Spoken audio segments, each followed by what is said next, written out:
ನಮಸ್ಕಾರ. ಈ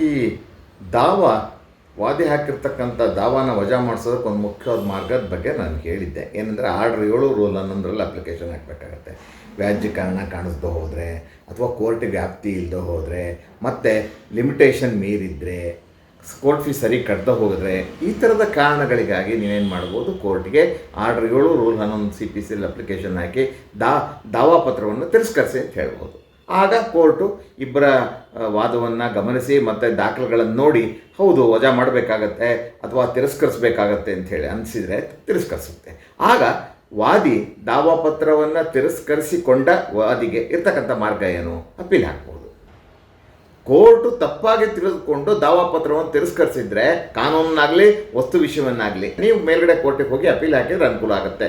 ಅದು ಮಾಡಿರ್ತಕ್ಕಂಥದ್ದು ಕರೆಕ್ಟ್ ಆದರೆ ಆರ್ಡ್ರು, ಆದ್ದರಿಂದ ಅಪೀಲ್ ಹಾಕೋಕ್ಕೆ ಬರೋದಿಲ್ಲ. ಆದರೆ ಇನ್ನೊಂದು ಮಾರ್ಗ ಇದೆ ನಿಮಗೆ. ಏನು ಅಂದರೆ, ಹೊಸದಾಗಿ ದಾವಾ ಹಾಕ್ಬೋದು. ಅದೇ ಜಾಗದಲ್ಲಿ ಇನ್ನೊಂದು ದಾವಾ ಹಾಕಿ, ವ್ಯಾಜ್ಯ ಕಾರಣ ಹೇಳೋದಾದ್ರೆ ವ್ಯಾಜ್ಯ ಕಾರಣ ಹೇಳಿ, ಈ ಕೋರ್ಟಿಗೆ ವ್ಯಾಪ್ತಿ ಇಲ್ಲ ಅಂದರೆ ವ್ಯಾಪ್ತಿ ಇದೆ ಅಂತ ತೋರಿಸಿ, ಅಥವಾ ಅದನ್ನು ಮರೆಮಾಚುವಂಥ ರೀತಿಯಲ್ಲಿ ಒಕ್ಕಣೆ ಮಾಡಿ. ಕಾನೂನು ಪ್ರಕಾರ ಅವ್ರಿಗೆ ಹಕ್ಕಿಲ್ಲ ಅಂತ ಹೇಳ್ತಾರೆ, ಹಕ್ಕು ಹೇಗಿದೆ ಅನ್ನೋದನ್ನು ಒಂದೆರಡು ಪ್ಯಾರಾದಲ್ಲಿ ಒಕ್ಕಣೆ ಮಾಡಿ.